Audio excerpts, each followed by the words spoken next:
gonna hurt. It's time for the Suffering Podcast.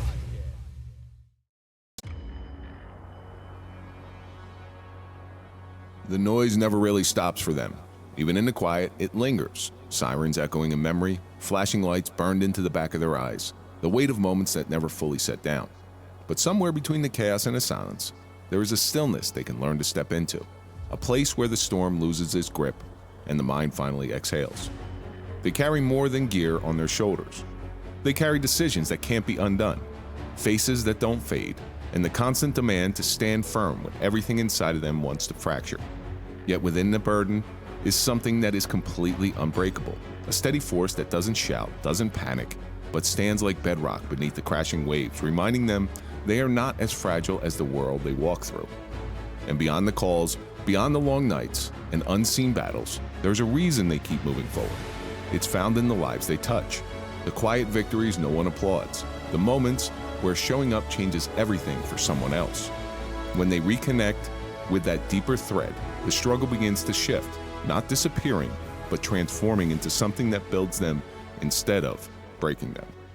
I'm Kevin Donaldson, always here with Mike Felice, and welcome to the Suffering Podcast. If you're a fan of overcoming adversity and overcoming suffering, then we're for you, because that's what we do here, and that's the stories that we highlight. So do me a favor, hit that like button, subscribe to the channel, please comment, ring the bell so you can get notified of all of our new content, and now you can join. And of course, follow us on all social media so you can find out what we're up to when we're up to it. On this episode of the Suffering Podcast, so we're just talking a little bit about his home state of Tennessee, one of the few places in this country that I would move to because it's so beautiful. But we've been talking for a while, and tonight we're going to have Steve Marrs to talk about the suffering of peace, power, and purpose. Okay, because all three of those go hand in hand with one another in order to make you the person that you are today. But Steve, thanks for traveling all up here. Come to New Jersey for the first time. Yeah, thank you, brother. I appreciate it. Yeah. Honored to be here, man. Listen, we're going to have a great time tonight, so thanks for coming. Do you want me to say y'all a lot since I'm from Tennessee? Oh, you can do that. You know, listen, the Davy Crockett and the mountaintops of Tennessee, bullshit. There you go. Every sign on it's like, don't leave garbage or small dogs in your car because a bear is going to come and get it. Before we get into anything, let's throw a big shout out to our marquee sponsor. That's Toyota of Hackensack. We don't trust anybody as police, but we do trust the guys over at Toyota of Hackensack. So if you're looking for a car, go to toyotahackensack.com. Let them find you a car, but also tell them the Suffering Podcast sent you. Then go on over to thesufferingpodcast.com. Get yourself some Dented Ace coffee, which Steve is drinking right now as we speak.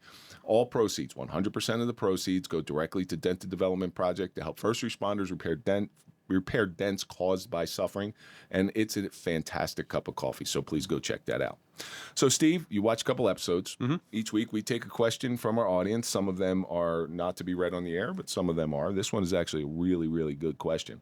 Comes from KRS 1009. Who were you trying to become before you found out who you really were? So you're our guest tonight. I'm going to let this one, you're going to lead this one off.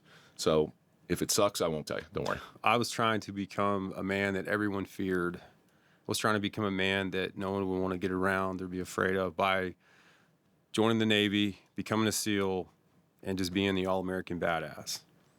The man I should have been trying to become is who's sitting here in front of you today, because that old guy lived in shame, lived in constant anxiety, hated himself, didn't want to be here. Now the guy that's here today finally realized my life has value, it has purpose, it has meaning, and I can help people, not hurt people. You try to put on a mask, right? You try to present to the world exactly what you want them to see, and it's never reality. No. You know, behind closed doors. That's the thing. Very few people get to see what you're like behind closed doors. Mm-hmm. And if you're putting that out there and they see the real you, I like to think that I'm the same here as I am off camera. Mm-hmm. You know, I got my shit going on in my life like everybody else. But yeah, that's living up to that too. That's a big thing to live up to. Well, and I was in a constant state of anger. So I wanted people away from me, but it was more of unresolved childhood trauma. And it took me getting sober and then getting back into church to understand that. But, church has a way of working that out. Yeah. So I was trying to numb everything. And that's how I thought a real man was pissed off all the time, living for himself. And that's what I did. But it ended up costing me a lot, man, pretty much everything. And so a lot like you, I had this thing about me that I didn't like the person that I was. So what I'm going to do is I'm going to create this entirely new person. I'm going to show you exactly what I want you to see.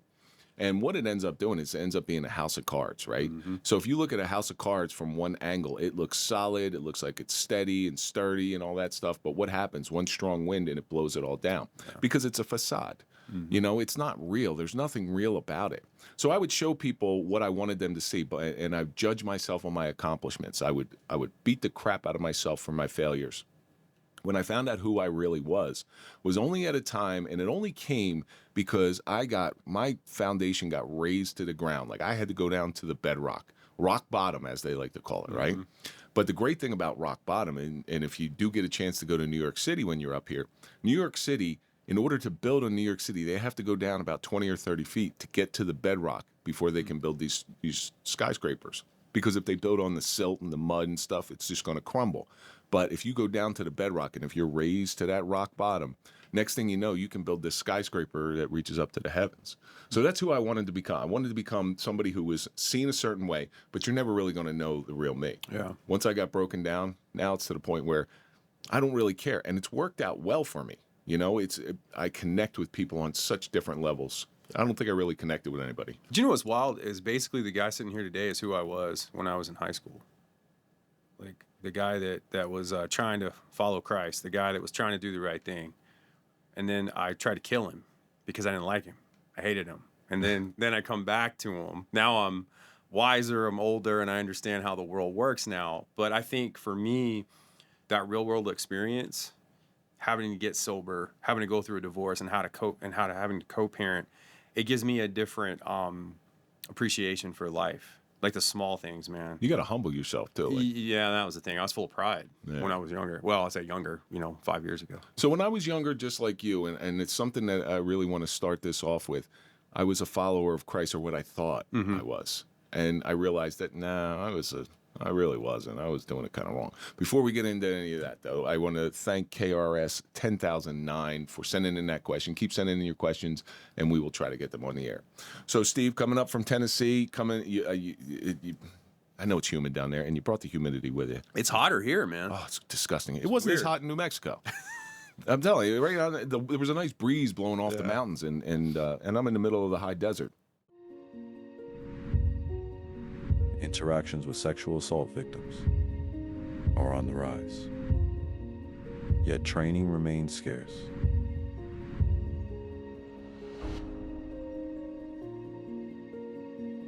Every day, someone finds the courage to say the words they've been holding in for years. And every day, someone is standing on the other side of that moment. The question is, will they know what to do next? Trauma doesn't come with instructions. It doesn't look like the way we expect. It doesn't respond to force. It responds to understanding. Sherry Ulsip, survivor turned global trauma expert. Kevin Donaldson, retired law enforcement leader and advocate for real change. Together, we bridge a gap most people never see. We train officers. We educate communities. We change how first responders listen, question, and lead. Because the first response can shape a lifetime. This isn't a theory. This is lived experience meeting leadership. And when compassion replaces confusion, healing begins. Sherry Ulsop and Kevin Donaldson, changing the way we respond so survivors are heard. I want to start off with that because when you were younger, what was following Christ to you? So I was raised in a legalistic church, and it was very... explain that. What is that? So legalistic, like in the South, Baptist, Church of Christ, those type of really popular. So I was raised Church of Christ. My grandfather was a Church of Christ preacher. That's not Mormon, though. No. That's a whole different thing. Church of Christ of Latter-day Church of Saints. Christ is really the original non-denominational church. So it's scripture-based. There's no music. It's all hymn books. You have no women in the pulpit. You've got a preacher, but you can call the preacher by his first name. There's no hierarchy, as like the Catholic Church. So he's like Joe. Hey, Joe, how you doing today? So anyways, but you're kind of held to a certain standard, right? You can't drink, can't smoke, can't have sex unless you're married. You can't have tattoos. You can't see mine. I'm covered in them. So it was very regimental. It was like being in boot camp. But I understand that. But as a kid, I was afraid of God, and I was more afraid of Satan because I always thought in my head I'm going to hell because I cannot hold this standard. And when I got into college, like, dude, I didn't drink a beer until I was 21 years old. I didn't. When I got into college, I finally said, you know what? I'm done with this. I can't do this anymore. I'm going to start going my own path. And I thought I was doing the right thing because now I was enjoying life, right? But that was like you said earlier, to use your analogy, a house of cards. It fell apart. It took a while, but it fell apart. And one thing I ask people on my show that join the military, I say, does your faith ever play a role in making that decision? And a lot of these guys that are hitters will be like, yeah, I prayed about it. And I'm like, man, I never even thought of that, dude. I never prayed for anything. Well, I didn't really either. I didn't. That just never even. I didn't pray about. I don't pray for things. I pray about things. Okay. All right, and I look for answers. Yeah. In those prayers. It's like, all right, if I got to make a big decision, it's like, all right, I'm going to pray about it. Yeah. And see how it works out, because it's going to tell you the truth. Right. But I think I saw religion as more of a means to an end. All right, so if I'm a religious person, I can still do all the bad shit that I was doing. Right. But listen, I'm going to go absolve myself. And it's one of my favorite quotes that I always used to tell everybody was, "Hey, listen, judge not lest ye be judged." Mm-hmm. Well, the other part of that is, because that's when Jesus has the prostitute. I think is it Mary Magdalene? I'm not sure, but it has the prostitute, and they're going to stone her. Yeah. And he says, "Judge not lest you be judged," and they all sort of drop their stones. But then he turns his attention to the prostitute, and he says, "No, you got to stop doing that shit too. Yeah. Just because it's not doing bad stuff, because when you do bad stuff, it's because it feels good. Mm-hmm. Doing the right thing doesn't always feel good, but it always works out good. Right. We just gotta. So why don't you tell our audience a little bit about how you grew up, other than this Church of Christ? Yeah, and so let me say this real quick. Like, I don't want to portray that in a negative light, because I think the Church of Christ has changed a lot over the years, but I still think it's good because you get a foundation. Like, I had a very solid foundation in understanding the Bible. Now, as far as a relationship, it took me growing and kind of as an adult to understand that. But growing up, my dad was so he was special operations in the Army. We moved around a lot. So as a kid, I would develop close friends, and then we'd move. Like, I spent 3 years in Stuttgart, Germany. And so we went from... Did you go to the Porsche factory? We saw a lot of it, but we never went to the factory. But so I went... we lived at Fort Campbell for a long time. We moved to Germany. So we bounced around. Then my dad got out of the Army active in my fifth grade year of school, and went into the Guard. So that's where life shifted, because we moved to a town in Tennessee, Smyrna, Tennessee, and that's where I started to get bullied. I got picked on, and it just created this deep rage in me, man. What'd you get bullied for? Well, they thought I was from Germany, even though I was an American citizen, because they're just idiots. Small town. I was a new guy, and I was quiet because I like to kind of process and analyze my environment. And it really took me getting into sports to curb that kind of stuff. Well, so if you got bullied because you were the new guy, they saw something in you that they felt less than. Interesting. They're no bullies. Okay, I was a bully. I'm going to tell like you, bullies. Yeah. I despise bullies because I was a bully. Okay. And the reason I was a bully is because my home life was a mess. So if any kid that's getting bullied, if they understand that, you want to watch a perspective shift. It'll shift as soon as they get it. It'll click. Yeah. I'm like, oh, and now all of a sudden they pity the guy who's making their life hell. So how did you react to being bullied? So I get in fights, and it was more of just shit talking. It wasn't a lot of physical altercations, but I didn't like it. I kind of kept a low profile. That's where the church thing came back into play, man, because I didn't want to mess up. Well, what years are? I don't even know how old you are.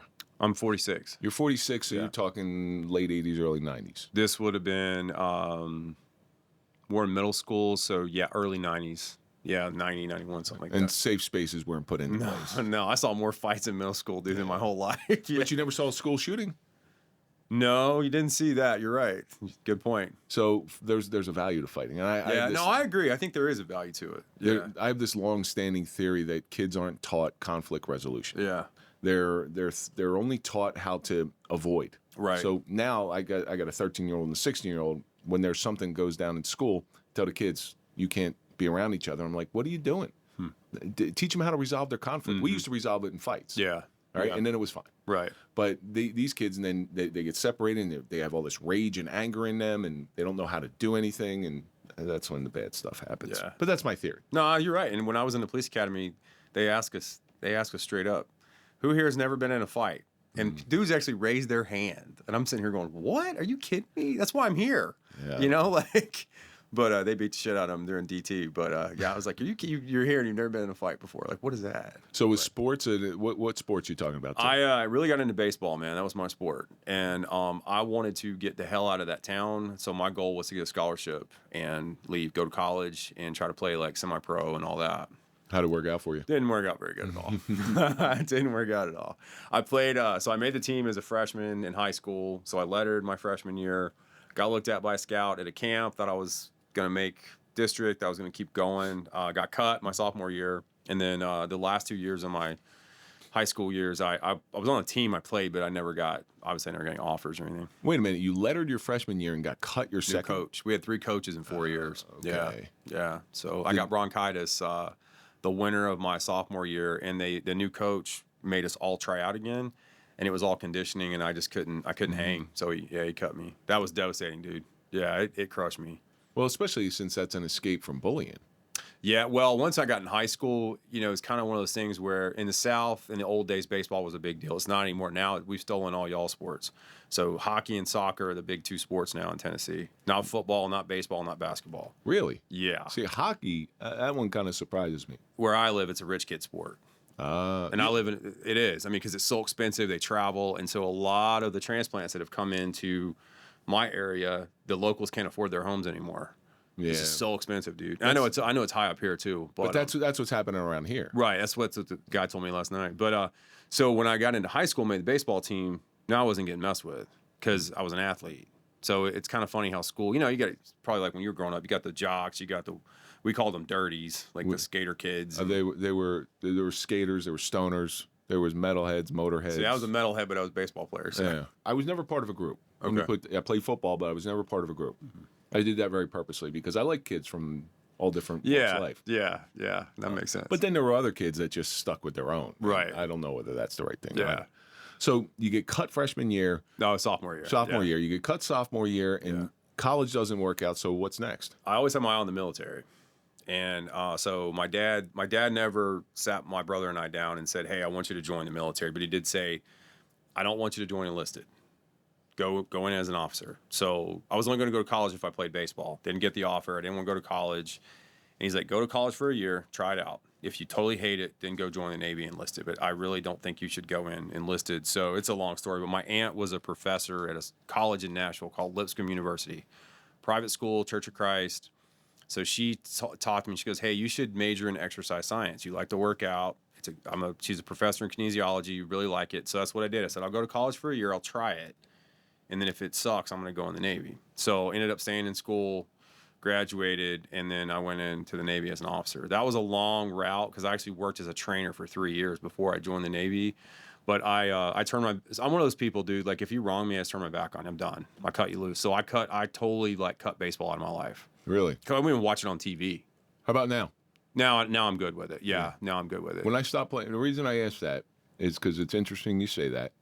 When I stopped playing college football, and I ripped my groin muscle, so it's one of those things where I didn't go out the way that I wanted to go out. No kidding, man. So I always felt that I had more in me, and I could never watch football. Not until recently, both my boys are into football, and I'm able to watch a whole game. I'd watch a little bit. I'd watch some highlights. I would do this. I wouldn't totally turn my back on it, but I couldn't watch a full football game. Yeah. I'd sit there on the edge of my seat and like, Yeah, you could do that, right? I could do that. Yeah. Lo and behold, I do some stuff with the New York Jets, and I see the size of these guys. I can't do what they do. These guys are monsters. That's funny. So you head into what branch? I went to the Navy. Yeah. Why? What was your? You said your dad was Special Forces Army. He was a night stalker. So he was a helo guy. He was an aviator. So he was special operations. He always told stories as kids about who he worked with and what he did. And back in the 80s, man, they didn't exist. Mm-hmm. Like, you didn't have all these movies and shit. Nobody wrote a book. Remember the movie with Chuck Norris, Delta Force? Oh, yeah. That operation in the very beginning of that movie, that's how my dad's unit was formed. Oh, so really? he was like, that movie's bullshit. I'm like, whatever, Dad. This movie's awesome. So I love my dad, but I always wanted to be different than him. I didn't want to follow in his footsteps. So he did not really talk highly about SEALs. So that was like, oh, I want to do that. I want to be that guy. And I read the book Rogue Warrior by Richard Marcinko, and that to me was the ultimate life, dude. It was like, that'd be badass. That's what I want. That put up recruitment for the SEALs like 400%. Yeah, no doubt, dude. Because I think I've heard that story I've had some SEALs in here, and everybody says, "Yeah, we read Rogue Warrior, and that's book. what we did." Great book. So you go into the Navy. Was it what you expected? Not at all, man. Not at all. So I went in as an officer. That was a little different route than the enlisted guys. No, it wasn't. And so OCS, who's Officer Candidate School, for those that don't know, it's very academic based. The Navy is a very academic based branch. It's not a combat branch. So most guys that join the Navy are going in to be like supply officers or aviators or whatever. So they don't really have this desire to go get in the shit and fight. Most of them don't. So you get to OCS, and I was 26. So all these other cats were out of college. So I was already an old man at this point, except for the prior service guys. So we had Marine DIs, and those guys were awesome. Yeah. Like you saw them walking around, you were like, you better straighten up. But good dudes. My drill in the police academy was Force Recon. Oh, nice. Okay. All right, so I know the Marine mentality, and great drill instructor. Yeah. But tough, like scary. And 5'7", 5 foot nothing, and just scared the shit out of me. Even to this day, he's 60-year-old man. He's still scared shit out of me. There's something else, man. The battles we fight are hard and taxing on the soul. Fighting a battle that seems impossible to win. The stressful calls that give us wounds that cannot be seen. These moments leave scars. They leave dents. Sometimes we just need to sit and talk over coffee. Finding a moment of peace in the comfort of decompression with those whom you share difficulties. Sharing moments with those who are the only ones who understand. Our peace comes in the quiet moments we can share with our brothers and sisters. It's just a moment to sit, listen, and let it out. We may be dented, but we are not broken. The Suffering Podcast, Dented Ace Coffee, was created to bring the peace to the protectors. Dented Ace Coffee is a tribute to my brother Mike Falaise and all the others who couldn't find their peace. 100% of the proceeds will go directly to Dented Development Project so that we can begin to repair the dents caused by suffering in veterans, first responders, and their families. The Suffering Podcast's Dented Ace Coffee. Get yours today by visiting thesufferingpodcast.com. I enjoyed myself too much in OCS. And then when I got to Buds, that was a real eye-opener, man. It was not like the Discovery Channel showed me in high school. So you went out to Coronado? Mm-hmm. Yeah. First day there, puckers you up a little bit? So my buddy, who was in OCS with, he got there a week before I did. And he went ahead and checked in. And for those watching your show that may not know this, that community does not like officers at all. Even in the Marines, because they used to call, what would they call him? An enlisted man who becomes an officer was called a Mustang. Yeah. My buddy had checked in a week prior, and he's like, dude, make sure your uniform's squared away. He got thrown in the pool because his gig line was off. And for those people, let me explain gig line. Right. For those people who don't know what a gig line is, you're wearing button-down shirts. It has to be perfectly in line with your belt buckle in a certain way, and then it has to be in line with your zipper and everything like that. But you had to know Mike, because Mike's just a character. He was like a 6'4" college basketball player, great guy. He ended up making it through the pipeline. But so he's warning me, and I passed my inspection, man. Everything went good, so I had this false sense of confidence. But once I started training, I just was looking around, dude, and it's like, the way I put it, man, it's like going to try out for the Yankees, but you're at a JV or like a minor league level. And that may sound weird, but they really sold me on, it's 90% mental, it's 10% physical. Yeah, it is very mental, but when you're 26 and you're hiding a knee injury and you show up and you've got these 18-year-olds that you just can't kill, dude, it was, you talk about being humbled. I was shocked. Like I didn't expect that. You went from the big fish in a small pond to a very small fish in a very guppy. Yeah, into a very big pond. Yeah. So it was intense, man. And it was, not getting through that was the greatest failure of my entire life. There was a guy in here, his name is John Collins. All right, I'll introduce you to him. John is a fantastic guy. Still lives out in San Diego. He went through buds 7 times. Jeez. Yeah, I know you're only supposed to go 3 times and stuff like this, but if he explains the story, and if you watch the episode, you can understand why. He kept getting through certain phases and then getting bumped and then coming back and stuff like this. But I look at somebody like him, and he had the mindset in order to be a SEAL, because physically listen, if you show up for buds, you better be physical. I'll watch that episode. Oh, with John? Yeah. It's John's Cool guy. He's Yeah. amazing. Yeah, big long beard. Yeah. And he looks like Zach Wild. Yeah, he does. Shout out to Zach. But he had, like, hell or high water, he was becoming a SEAL. Here's the thing, though, man. O's get 1 shot. You're one and done. That's it. Who gets Officers? Officers You only got get one shot. Really? Yep. See, You I don't didn't get know to that. come back.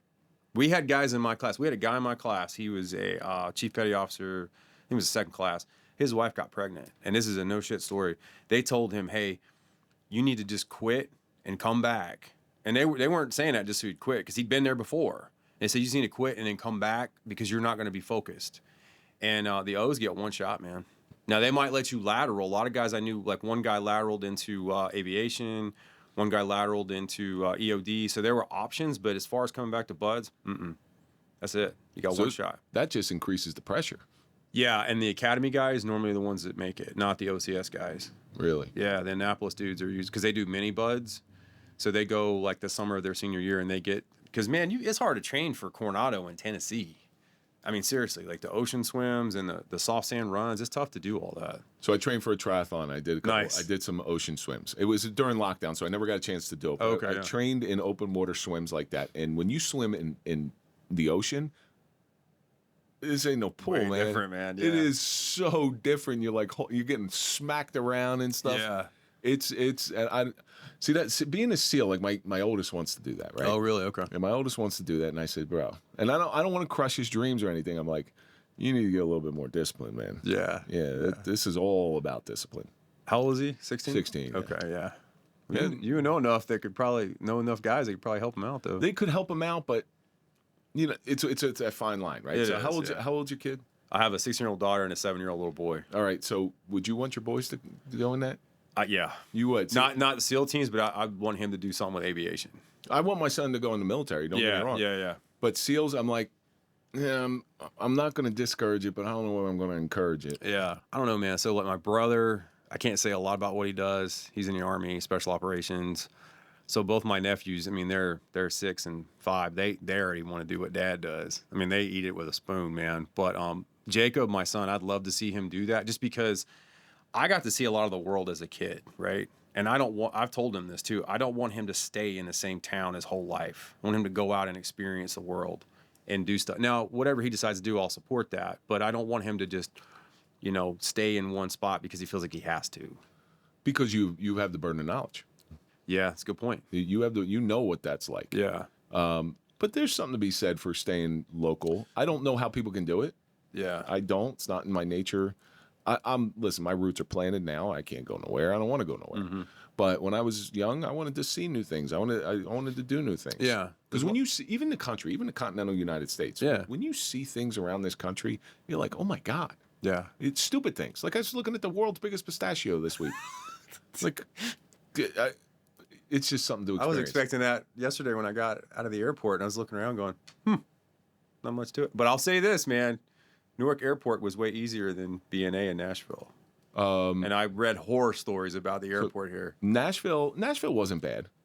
It's usually pretty good, but it's just you just never know, man, because all these people come in to go honky tonkin' and all that stuff. So Newark's one of the better ones. Okay. If you go down to the Walmart of airports, which is Atlanta, the Walmart of airport. that's Atlanta, because nothing works. Everything's broken. It's funny, dirty. dude. It's filthy. Somebody's going to be fighting. Dallas-Fort Worth is another bad one I don't really particularly like. But anyway, the special operations, there's a myth to it. And we've talked about this. This kind of bleeds into the social media question because there's a myth to it. Everybody thinks it's one thing. Yeah. Nowadays, what I don't like about the SEAL teams now is everybody seems to get into the SEAL teams to either write a book or do a podcast, right? It's almost like a conduit in order to get there, to do those things. I think it's because the dynamics have changed so much. Because if you look at the green side of the house, they're not really doing that. There's a couple dudes that do it, but it's a different, I don't know, and yeah, I saw that in Buds with some of the younger guys. Just, I was shocked at the caliber of people that were there for what it took for me to get there. And I'm not trying to sound like an arrogant asshole, but some of these kids, like, you talk about discipline in your son. I mean, dude, these kids would do the dumbest shit. And I'm like, what are you know how hard it was to get here? What are you doing? Yeah, well, because opportunities you think are going to be everlasting when you're that age, you know? Yes, man. But they beat it into, and now I know I trained a couple guys to go to Buzz, and there was a lottery system. It's gotten way more competitive, man, because everybody wants to do it. And there's so much information on it. That's why I do like Force Recons. You never hear about Force Recon writing a book? No, that's a good point. Yeah, they just sort of stay quiet. But so you're in Buds. What was the hard stop for you? So I tore my bicep on the O course, and as an officer, you are taught to lead from the front, even though in that training environment, you're intertwined with enlisted guys, right? So you're still in charge, but you're not in charge. So you have enlisted instructors telling you what to do. They got to call you sir, but you're still dog shit in their eyes. You cannot hide as an officer. So you're in the front of the boat crew, and you're supposed to be the fastest, strongest swimmer, all that stuff. And I fell apart. I couldn't do it. Somebody told me that the especially Annapolis guys, they're the ones that usually ring the bell fastest. I know statistically it's OCS guys because they don't have the physical prep before they get there. Usually, from my experience, when I've been told, it's the All-American athletes. They get there and all of a sudden they're not hot shit anymore because the kid that looks like he can't do 10 push-ups, you can't kill him. I look at like Mr. Ball and I'm like, how the hell did you ever become a SEAL? You know, but hey, he did. I don't know what his service was like, but yeah. So it's an interesting environment, man. So I got hurt on the O course, and dreams were shattered, and I had to come back home where all these people doubted me that I would ever even leave town. Now I'm coming back with kind of my hat in my hand, for lack of better words. I didn't know what to do with my life, and so I thought, oh, I'll go become a cop, and that's what I did. And that's an even more interesting story, my friend. But did you have to go back to the fleet? No, see, I paid for my own school, and at the time they had something called an IRAD package, and it was involuntary release from active duty. So I was able to get that and get the hell out of there because I did not join the Navy to be on a boat. So were you is it an honorable discharge? Mm-hmm. Okay, so yeah. you're I didn't know the Navy anything. Yeah, I'm a veteran. Yeah, I've got disability, all that stuff. So yeah. So I got 20% rating for my knee and my arm. That's what I got from Buds. All right. For getting hurt, and it's almost like a badge of shame. It was a badge of shame for me because and I've gotten better with this, but like I used to not like to tell people, oh yeah, I'm a veteran, because dude, I was in the Navy for 10 minutes. My dad did 30 years in the Army. He's a legend. My brother's an even bigger legend. So for years I lived in between these two dudes that I just couldn't hang with, and now I finally realized. And back to your original question from your viewer, I know who I'm supposed to be now. I thought I was supposed to be my brother. I mean, the kid's a fucking badass, dude. And I always was we were competitive. He's younger than me, but he is like living the life I thought I wanted. When you start comparing yourself to people, that takes away all the joy of the present. 100%, man. Yeah, I don't do that anymore. Yeah. So you get this another harebrained idea. Yeah. Being a SEAL, I got to tell you, it's a harebrained idea. It's kind of like, I can see that. Yeah. It's kind of like, I want to play for the New York Yankees. Right. I would never play for the New York Yankees because they suck, right, Andrew? I just threw a team out, dude. Yeah. I know. I don't know. Why do they call it the World Series if it's always held at Yankee Stadium? But then you get another harebrained idea. I might as well just become a cop. Now, the job market in Tennessee of becoming a cop, what is that like? Because in Jersey, being a cop is ultra competitive because the salaries are so high. It was, so in 2008 is when I applied. I applied for a couple different departments. My first wife at the time, my daughter's mom, her best friend was dating a cop, and he was in the Marine Corps, and he was like, dude, you should come work for us. We got a SWAT team, we do this, we do that, and I didn't even know they had a department because I just never saw anything on it. And I said, all right, I'll check it out. I went and did a ride-along with him, and I knew that first night. I was like, this job ain't for me. Like, I knew that. And so I already started the hiring process, and I didn't want to back out because I needed a job. I needed benefits. I was married, and my daughter's mom was a hairstylist, so she worked for herself. So yeah, I it took me 6 months from when I went and I did the civil service exam. We didn't call it that; I called it something else. And I went and did a little PT test, and that was an absolute joke. I did that, and so it took 6 months from that day until I got an offer. And was the offer worthwhile? It didn't pay very well, but I was doing it more because, so I missed the brotherhood of the military. I met some really solid dudes in OCS, guys I still talk to today, guys that I went to buds with. I missed it. I felt like that was what I needed in my life. And so when I got in law enforcement, I struggled to fit in, man. Like I really did. It was an odd experience. The biggest myth on planet Earth is that thin blue line. Yes, sir. All right, that thin blue line that comes down that tattoo. That is the biggest myth. Yes, sir. I love my law enforcement brothers and sisters. I love them, and I will go to bat for them any day of the week. But I can do that being removed from the department. But I watched internally how people try to climb over you. They try to keep you down because they don't want you to get too high. And I watched all that stuff, and it's you had this illusion of what police is. Well, and I'll tell you this before we get into it. I am living proof that there is no thin blue line. So how did your career start out? Like you just Law enforcement? You're on patrol? Yeah. So the department I was at, everybody goes to patrol. So I worked for a city police department, and I'm not going to name the department on here, but so we had to do an in-service or an inter-department academy, which was 16 weeks, which, dude, was so long. And then we had to go to the state academy, and their idea was prepare us to go to the state academy. So the in-house academy, they gave us like 3 weeks on the street in FTO phase or after we graduated. Then we had to go to the Tennessee Law Enforcement Academy, which is where everybody in the state goes except for state troopers. When we came back, we had to do another. We had to work 4 shifts in FTO. So basically, it was like 4. I think it was a month on each shift. So you had to do day, second, mids, and traffic, which I didn't ever like writing tickets, man. So yeah, there's a couple guys I gelled with, but like I was shocked at the level of fitness by the majority of the people that work there. So here's a good example. Kevin, here's a good example. When I checked in at Bud's, I'm looking around, and even though these instructors are not in uniform, I'm just like, I want to be like that guy. That guy's a fucking badass. The day I checked in at my department, I looked around the room and I was like, do these people work out? Like, what's going on here? I fought for years to get fitness standards in New Jersey. There's no fitness standards. State police have it, but municipal cops do not have fitness standards. And some of these guys look like they slept in their uniform, and it was just their white powder donut stuff on there. And I'm like, what are you guys doing? What's the matter? So I fought for years, and I even tried to put it in our contract where they would get, if they passed the PT test, you would get an extra day off, or you get a little bump, or some sort of incentive to keep people in shape. Yeah. And I even went further down the line and said it's going to reduce healthcare costs. It's going to, there's all these benefits to it. Do you know I got more blowback from that from the rank and file? I believe it. The bosses were actually like, hey, it kind of sounds good. I don't think you're going to get a pass, but it sounds kind of good. The rank and file, they're like, nope. I was almost like fit shamed.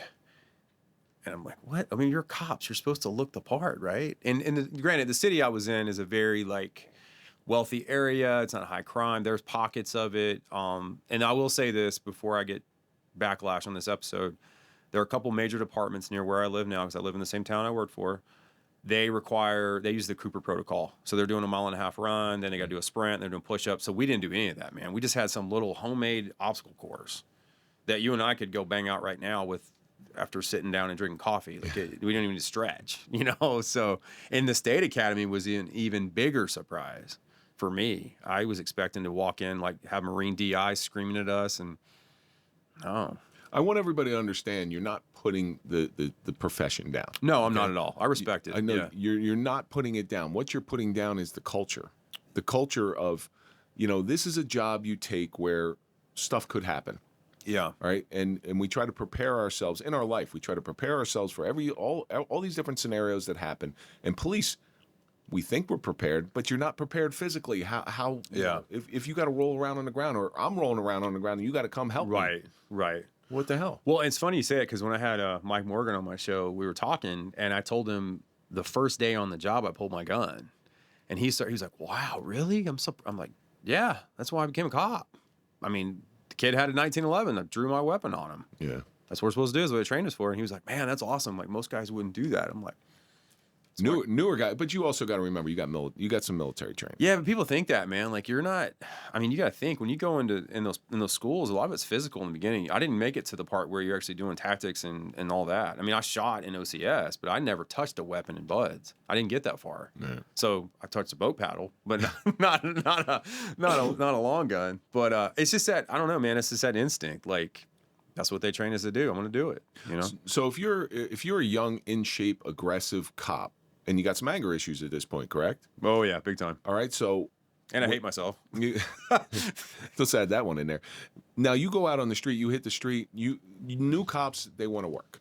Yeah. Like, we want to work. Yeah. You know? I was very fortunate to have a boss that used to ask me when I was on midnights, it's like, hey, how you feeling? Did you get some sleep? You want to work? Really? We'll work. If you don't want to work, you want to go bed down? We'll do that, too. Wow. We can't do that every night, but we'll do that, too. Yeah. So he was conscious, and this was a 20-year guy at that time, and he's still one of my good friends. He was conscious enough to know that I'm a new officer and I want to go out there and work. Mm-hmm. And I always appreciated that. Yeah. But I watched some of these other old timers that were like, 2 o'clock hits, I better not hear you on the radio. Yeah. You know? Yeah. And that sucks for a new officer, especially somebody who's hungry. We were voluntold to work, to create revenue, to be proactive. And I didn't mind it because there was a unit on the shift. There was patrol guys, but they were plain clothes. They drove an unmarked, and all they did was dope. And as soon as I saw that, I was like, I want every part of that. That's what I want to do. I don't want to write tickets. I don't want to work a wreck or answer a barking dog call. I'll go to the bar fights. Those were fun. I mean, I got some funny stories about that. But I wanted to do the plainclothes stuff and just go have fun, go hunt. And so I was very motivated. And just to bring this point up, I was full of anger. I was looking for a fight. But when I went on a call or I pulled someone over, I can be cool. I mean, I didn't write a lot of tickets. Now, I would try to get in your car. If you let me in your car, then we're on. But I didn't turn that on until I needed to. So I could control it. It was more off the job is where I couldn't control the anger. So that anger always, especially the suppression of the anger, always results in unhealthy behaviors. Yeah. So what unhealthy behaviors are you using to try to mitigate your anger? So back then it was alcohol, big time. And I was a fitness guy. I was an ultra marathoner, so that would help, like going for a long run because you're exhausted. You don't have the energy to be pissed off. But so I would drink. I would push the envelope. Like I would take unnecessary risk. Like, and I'll bring this up for your viewers and get perspective. And let me back up real quick. I'm not bashing the profession. I'm just kind of talking about my experiences and some of the people that I dealt with. So I have a lot of respect for the job itself, and a lot of police officers come on my show.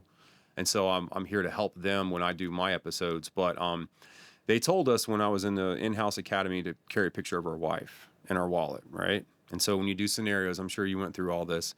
If you're killed on a scenario, and for the viewers that don't know, let's say I get called in here, right? And you need to leave the bar because you're heavily intoxicated. So I'm the officer. I come in and I'm going to arrest you. And then you fight me, pull a knife, and you kill me. I'm done, right? You'd have to pull out your picture of your wife. That's who you're leaving. And I would tell them, why? I don't need to carry that. I don't give a shit if I die. I'm here to kick ass, dude. But I was an idiot. So I had a death wish. I really did. I would go into places and take risk without thinking first. So did you ever think about, this is kind of a weird question, and just ride with me on this one. Yeah. Were you suicidal? Yes. Not on the job, but I was before I ever got to the job. That's something that, and you kind of open up a whole new, I had buried trauma from childhood that I never addressed, I never dealt with. And that, I had a few attempts, not like, the biggest attempt I ever had was after law enforcement, as far as I almost went all the way through with it. But I always had these ideations, or how do you say it, suicidal ideations. I'm talking about before and as you're a brand new cop. Mm-hmm. Was there thoughts? Let me put it to you this way: did you ever think that, you know what, if I don't wake up or I don't survive this call, it's no big deal? Only when there was a situation where I knew I might get hurt. I didn't really. Now there was one call in particular that this has been said a lot on podcast. I had a lot of PTSD from it. I never realized it until years after being gone. And I'll just tell the viewers real quick. I went to a fire call, right? Because, cops are always first on scene. You got to make sure it's safe. Blue right? Canaries. Yeah. That's what we are. So I get to this house, and there's a woman, and I'll make this quick. I won't go into the whole story, but there's a woman trapped inside, and she's an elder, probably in her 70s. Her adult son and his son were trying to pull her from a window, right? They were trying to pull her out of this side window. So I go over to help them. When I grabbed her arm, all the skin came off of her arm. And I was like, fuck. So the fire department is nowhere to be seen. It's just me. I'm the first guy on the scene, and we're not in a good neighborhood. So they're already mad, right? So I go to the front of the house, and I'm like, fuck it, I'm going in. I got to get this woman. And I walk into the living room, and then the whole thing's engulfed. And, cops in Tennessee are not cross-trained at all. I had no fire training whatsoever. I don't know. I didn't even have my face covered. I walk in the house, and something out of nowhere was like, if you keep going, you're going to die. And so I kind of stopped, and I had a daughter at this point. She's a baby. So I kind of stepped back out, and I was like, all right, I got to get this woman out. So go around the other side.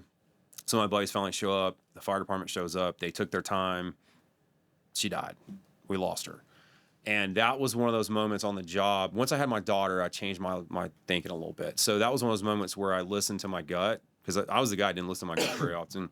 So I got out of there, and I probably would have died of smoke inhalation, or I would have got trapped. So that scenario, I did listen to myself. But to kind of back up to your question, no, man, I never. I was looking for a rush. I was bored. There are people out there, and this is what I'm hearing from you. While you don't actively try to do traditional suicide where you're trying to take your life, you put yourself in dangerous situations that if the outcome is bad, you're like, well, it's kind of what I signed up for. Yeah. So you seek out those things. You seek out that rush. You seek out those moments where there is a fine line between life and death. And what I've come to know that as is passive suicide. So you passively try to kill yourself through many different times. That was me. And somebody brought this to my attention. I was the kid riding my motorcycle down the Garden State Parkway, which is a major artery in New Jersey, doing a wheelie on a Harley, just, okay, if I go down, who cares? Yeah. Who cares? Jumping out of airplanes just because I wanted to jump out. All right, if my chute doesn't open, no big deal. Right. So it's passive suicide. So if you think back, and I'm not putting this on you, but this is what I'm hearing from you. I'm hearing that you had these moments where you just put yourself into very dangerous situations, not really caring about the consequences. When I joined the Navy, I thought if I died a hero, I'd go to heaven. That ain't how it works. That's how I thought. So then when I got into law enforcement, I thought, okay, because I'm such a piece of shit, if I go out in the line of duty, I'll be a hero. As warped as that sounds, that's how I thought. No, hey, listen, you always want to go out and blaze a glory, right? Yeah. That's how you get remembered. Live to get radical. So you move on in your police career, but some bad things start happening. Very bad. Yeah. So why don't you talk about that? My department every year had a Halloween party thrown by the department. An FTO told me in my early part of my career, very short career, don't ever drink in the town you work in, and be careful who you hang out with. And I thought, well, man, I was living in this town before I worked here. I'll go drink at a bar if I want to. I don't give a shit. So they had a work Halloween party. I was off duty. And I'm going to navigate this very, very carefully. I got heavily intoxicated, and I was married to my first wife at the time. We had a verbal disagreement. She threatened to take my daughter away, and then she was going to leave me. And I tried to stop her from leaving. So I punched a hole in the wall. At that same time, I lit this wall up. Fellow officer I worked with, who I never really cared for, didn't really know that well, walked in on it. He told the our sergeant when I'm working, who was pissed drunk at the parties, all cops and their spouses, that I grabbed and shook my wife. So instead of handling it the way it should have been handled, they called the on-shift lieutenant. They didn't call a neighboring agency, which is how, by the TCA, whatever, back in the day, you're supposed to do it that way. So we were split up. They started investigating, me and her, and there were witnesses. And one of my really good friends was in Nashville. This is in a town south of Nashville. Cop, pissed drunk, screaming down 65 to get me the hell out of there. He pulls up. They threatened to arrest him for DUI. They took me to jail for DV, and my own department. So the same night, my car, we had take-home cars. They took my car, took my badge, took my gun, they took it all. And I was put on suspension, had to go through internal affairs, the whole thing, had to get a lawyer. I bonded out the next morning. Same guy that came to save me that night bonded me out of jail. Had Waffle House for my first meal. So I'll never forget that. But yeah, dude, it was bad. So I was in the court system for, I think I was on about a year. I had to do therapy, anger management therapy. My wife at the time never left my side, was cool, never was in fear, none of that stuff. Tennessee has a primary aggressor law when it comes to DV. I don't know if you guys do that up here. No. So if you and I are, partners and we get in a fight, one of us is going to jail. You have to determine the primary aggressor. That's a weird law, and I almost went to law school after that because I wanted to study that more. But so I didn't hit her. I hit the wall, punched the hole, and that's what I told him. If I was going to hit her, I would have hit her. That's why I hit the damn wall, because I wouldn't do that.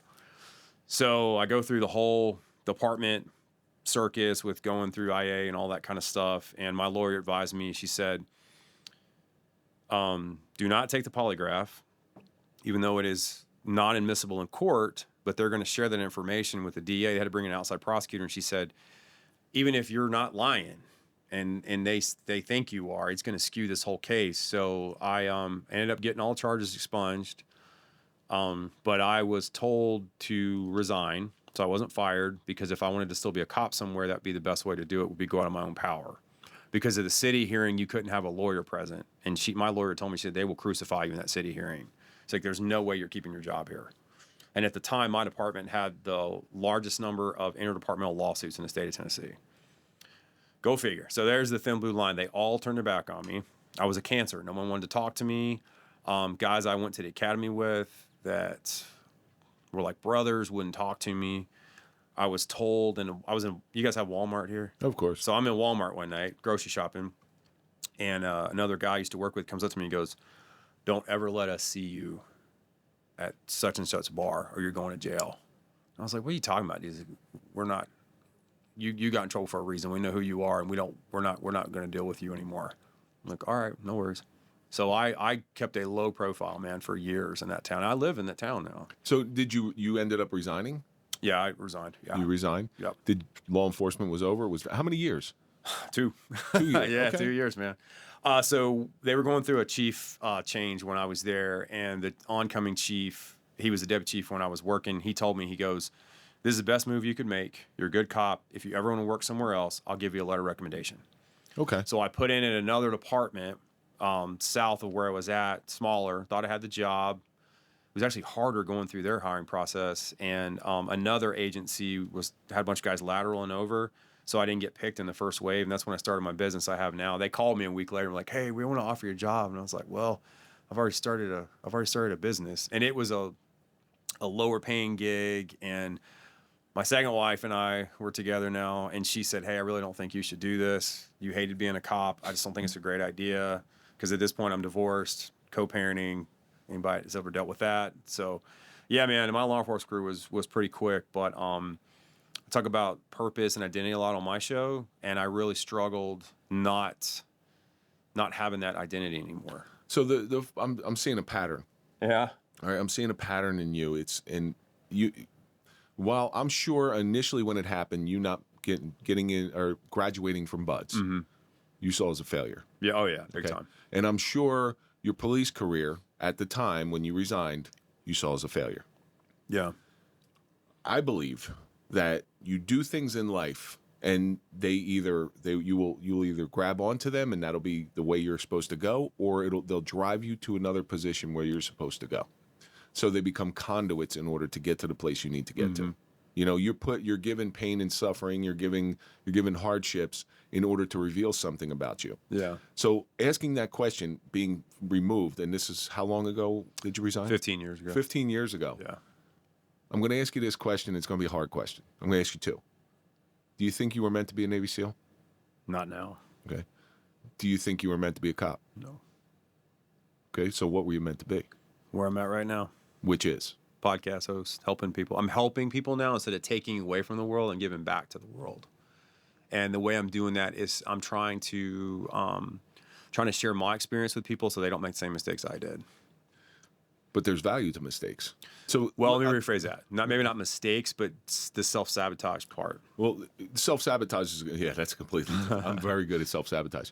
But if you think about it from your perspective, had you not gone into military, you wouldn't have as much value as a podcaster. Had you not gone into police work, you wouldn't have as much value as a podcaster. Mm-hmm.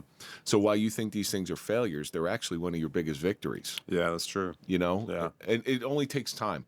Like I just spoke about this, I was just talking about this in New Mexico. When you get through your trauma, when you get through your past, and it's a long trip, and it sucks while you're going through it, you realize that your greatest weakness becomes your greatest strength. But it takes time. Yeah. And you never think it's going to happen. But it's funny how it works out that way. Those two career paths were to make up for what happened to me as a kid, the trauma. That's what I was trying. I was trying to numb even more, prove to the world that I wasn't the kid that was 5 years old and went through this crazy, horrific experience. So I was trying to push him away when I should have been trying to figure out, why do I drink like this? Why do I do these things? Like, what is inside of me that is off? But I didn't want to address it. So I tried to turn that into, pain is power. It would make me stronger. And that which does not kill us makes us stronger. Yeah. All those things that people like to tell. Right. There's a saying, and I'm going to get it wrong, but it says, heroes, how's it go? Heroes are people that were hurt by the world, but they want to help people. And then villains were people that were hurt by the world and they want to hurt other people. It's pretty good. So I was in a villain role for a long time. So what changed? Like, so you're no longer a military guy. You're no longer in the Navy. You're no longer a cop. Something had to change for you to get to this spot right here. I had to hit rock bottom. All right. So again, what's rock bottom? So rock bottom at first was me getting arrested by my own department. I was on the news. I mean, it was everywhere. I had people calling me. I hadn't talked to in years. Man, are you okay? Like, we saw what happened. And so I bounced back from that, man. I'm a survivor, and instead of fixing the problem at the root cause, I just slapped a Band-Aid on it, and I started a business, and it took off. And then I thought I found my purpose as a business owner, as a personal trainer. But the self-sabotage part of me crept back in because I'd experienced so much failure. I didn't know what to do with success. I didn't feel worthy of it. So I started drinking more. I drank more outside of law enforcement than I ever did in law enforcement or military. So as a small business owner, man, I would just unwind on the weekends. And I've shared this on my show, but I had an accident in I get the years wrong. I've been sober almost 5 years in October. So this would have been, I think it was 2021. Yeah, 2021. I had a major accident, was pissed drunk, and my son's mom, who I'm no longer married to, was over my shit because I was just drinking too much. Her father was an alcoholic, and so she saw me as her dad. I crashed through a plastic Adirondack chair one night, and part of the plastic cut me here, pierced my face, and then it got me on the forehead. I had to go to the ER, get stitches, and we were in marriage counseling at the time, and the therapist said, Steve, you got two options. You're an alcoholic, which I still to this day do not feel like I'm an alcoholic, and I'll explain why. He said, you can either keep drinking and lose your family, or you can go get help. Pick your option. And I said, there's no way I'm choosing alcohol over my family. And we had just got back into church at this point. So it's ironic that I get back into church, starting to find Jesus again, and then all of a sudden God's like, hang on, dude, and flips me out of this chair. So that was my come to Jesus moment. So I knew, like, I had this aha moment. Okay, now I'm going to start trying to be a good man, try to be a good dad. I always thought I was a pretty good dad. I just was selfish in the way that I would drink, and I didn't do it with the kids, but it would be like when they went to bed, because I was not cut out for the suburban lifestyle. I was bored. The funny thing about finding your faith. Yeah. Okay. You start walking this path, and the path feels really good. And then you slip up. Yeah. Right. And you're like, oh man. Yeah. And then you got to get back. So the true people who find their faith. Now I'm at the point now where if I fall off the horse with my faith, I have to get back on the horse. Mm-hmm. Like that's what it is. I'm a human being. I don't want to make mistakes. I try not to make mistakes, but I understand that they're going to be there. So what do I got to do? When something like that happens, I got to get back up and I got to dive back into that faith. Yeah. So I started to get sober, and I tried AA, went to meetings. It just wasn't for me. So a really good friend of mine named Eric, we were cops together. He was a deacon at the church we were going to, and I pulled him aside. And this is a Church of Christ. People don't openly talk about alcohol abuse or any of that stuff. And I said, hey, do you guys have like a men's group or something? Because I need some help. Like I'm trying to get sober. And he goes, no, but we'll start one. So I started going every Wednesday night. We had like a group of guys sit around and we were reading like a Positive Dog was the name of the book. It's not even like a Bible book or whatever. So I started doing that. And then I took it upon myself to start a morning routine. Started listening to podcasts. I always thought podcasts were stupid, man. No offense, but like, I was like, I'm gonna listen to music. I don't listen to somebody talk. It's like talk radio. And so I started listening to podcasts, started reading books, and my whole perspective shifted. Then I realized, okay, I actually want to be a good person now. I didn't want to be a good person before. I didn't care. I was obsessed with the dark side, dude. I never worshipped it, but I was obsessed with it. And it was edgy, it was cool. And then I saw like the church guys, I'm like, dorks. Like, I don't want to do that. So then I was on this path. So for a solid year, man, I stayed sober, right? Stayed sober on my 1 year sobriety, October 15th, a week after I find out my son's mom wants a divorce. And dude, you talk about suicidal, all that stuff, man. Like I was like floored. I did not see that coming. But that's how you know you're on the right path. Look what's coming. Seriously. Yeah. No. I'm grateful for it. I really am. I really am. When you're about to do something meaningful and great, watch the obstacles get put up in front of you all the time, because something sees what you're going to do, and you're going to do something really good, and they don't want it to happen because all of a sudden the evil's going to be put out to the side. Well, so they'll just put up all these blockades. It's funny you say that, because up until that point, even though I was going to church and reading, I still hadn't surrendered to Christ. Fully surrendered. I was praying. I was doing all the legalistic things, right? And I was staying sober. I didn't do it her way. She wanted me to go to therapy or go to rehab. And I was like, I'm not doing that. So when she told me that, we had a jacuzzi tub in our master bathroom. And as soon as she told me that, I'm looking at that tub, and the first thought in my head was, I can't do this. Because at the time, my son was 3-year-old son. Then I had, a daughter that was in middle school from my first marriage. And I'm just like, I can't do this, man. She leaves the room, because we'd actually been, like, she'd been sleeping in a different room, but even before she told me. And that was the moment where I just told God, I was like, I can't do this. Like, I need help. One of the lowest levels of an example of surrender. Before, when I used to fly, I am scared to death of flying. Really? I am frightened by it. I used to shake. I would do it, but I would shake. And once we got up in the air, I was fine, but takeoff and landing, I was a mess. I couldn't be spoken to. Now, being fully surrendered, I'm like, all right, if this is it, please accept my apologies for anything I did wrong, and please forgive me. And then it puts me at this weird peace. Yeah.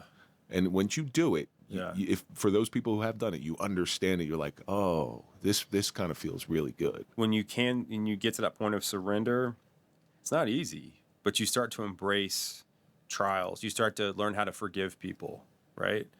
And that was really difficult for me. It really was, because I stayed in the house until we were divorced in 90 days. So in the state of Tennessee, you can do it in 30 with no kids. If you have kids, you can do it in 90. And she wanted 90. We did it right on the nose, 90. And here's the weird part, man. I graduated from OCS on March 31st, 2006, right? March 31st. My divorce was finalized on March 31st, 2023. The same day that divorce, the ink was dry, the first time I'd ever done a podcast, it was remote, dropped on March 31st. It's a very important day. Yeah. So like my story went out the day that I was no longer a husband anymore. And I signed the lease on my rental the same day. It was wild, dude. So like I really think God has put me where I'm at today. It's how we met. I wouldn't be here. And I said this, I had a guest on the other night. I think it was Zach Ferguson was on the show, and I was talking. I was like, I wouldn't be here, dude, if it wasn't for God. There's no way. And sometimes people will kind of shy away when I talk about Christ. And you and I talk about this on the phone, but like, I'm dead serious, dude. I wouldn't be here. There's no way. But think about all the things that God did for you. Oh, yeah. Not to you. Right. Right? Before, they used to think, why are you doing this to me, God? Yeah. Getting out of buds. Yeah. Losing your police job. Divorce. Whatever it may be. Childhood trauma. Yeah. Like, God, why are you doing this thing? But he actually did it for you. Yeah. I made peace with the childhood trauma one's been the hardest, but I made peace with everything else. I really have. Like, I didn't think it took me 15 years to get over not being a SEAL. It was a long time, man. But I finally made peace with it. And now and I'll share this. When I first started this podcast, you got to tell the name of the podcast. Peace, Power, and Purpose podcast. Well, I wrote it on the cup. You just can't see it. I got it on my shirt a little bit here. Well, that's why the episode's called Peace, Power, and Purpose. So. That's right. So when I first started, I didn't think I could sit across, remotely from a SEAL. I didn't know how that would go. And I prayed about it, and I thought about it. And Taylor Cavanaugh was the first SEAL I had on my show. Super cool guy. T-Cav, you're awesome, man. Much love.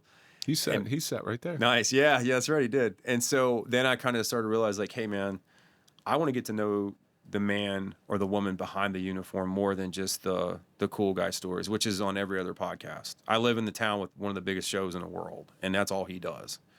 And I want to learn more about the individual. I want to get to know them and where their purpose is. So that was kind of weird for me, man, because I was like, how's that going to go? Because I didn't do what they did. But then I made peace with it. So I made peace. The childhood, like I said earlier, has been the hardest because I don't know, man. It's it takes time. Yeah, and I've been to therapy. I've been through therapy for it, and I've talked to specialists and all that, and I understand it now. And I like your point about God. That makes a lot of sense, and it's helped me have more empathy and compassion for people instead of hatred and rage and all that. Speaking from personal experience, your childhood trauma, when you do get over it in its own time, there's no way to force it. When you do give up that forgiveness for whatever happened, it is a huge weight off your shoulders. But, you have to do it in your own time. Yeah. I could tell you the exact spot where I gave that up. Wow. I was sitting on a road called Catherine Drive, and I'm sitting in my car. I'm looking at TikTok or I'm looking at Instagram, whatever I'm doing, and it was just this moment. Yeah. And once that happened, my world changed. Wow. My world changed. And first time I told somebody, because you don't want to tell nobody, right? You get embarrassed by it. So the first time I told somebody, I'm thinking they're going to judge me. They're going to look at me differently. It's not that. It's all, it's love. It's connection. Because I've said this so many times. You think you can impress people with all your successes. So if you were a SEAL, you could impress people with that. If you're a cop doing all this badass shit, you can impress people with that. Yeah. You don't connect to people with success. You connect to them through vulnerability. Right. So those beats. How many Navy SEALs go out and talk on podcasts? Say, yeah, I rang the bell. I had to quit. I couldn't do it. Yeah. Nobody talks about that. Why? Well, it's embarrassing. Why? Because I couldn't be a Navy SEAL. So all of a sudden we got something in common. Well, the childhood thing too. The thing I found is unfortunately it's very common. It's happened to especially guys like us that went into law enforcement. We want to save the world, right? Because we were hurt as kids. I don't know your story, but like mine happened at 5, and that's where I developed shame at 5 years old. So the profile of a cop, this is well documented. Lives in chaos, born in chaos, lives in chaos, can't live without chaos, creates chaos when chaos doesn't exist. They were abused from a young age, both physically, sexually, emotionally, or a combination of one or two. They usually grow up to play some sort of contact sport. Sound familiar, right? I was told this by somebody who is well versed in all this, a doctor.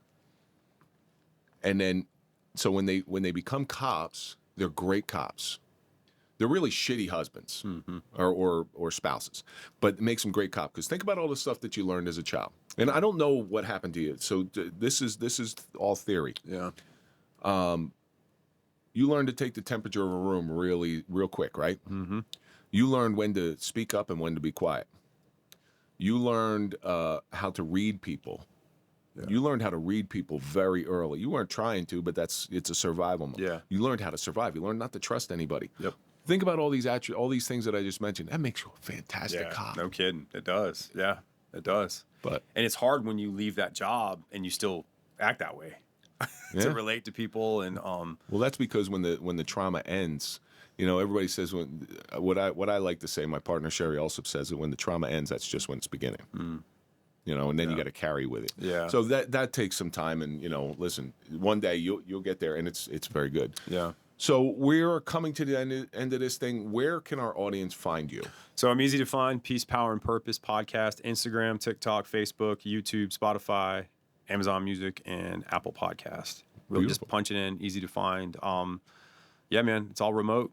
But it's I started the show in July, and I do 2 episodes a week, so every Wednesday and every Thursday, minus this week. But had Tony Lavery on yesterday. Awesome show, shared her perspective. And so my show, and I think I've gotten almost like labeled as based. I don't know if you've heard that term before, because I talk about Christ, and then a lot of people think, well, I can't come on your show if I'm not a Christian. And that's not true, folks. Like, I'll talk to anybody, and it's not just vets or law enforcement.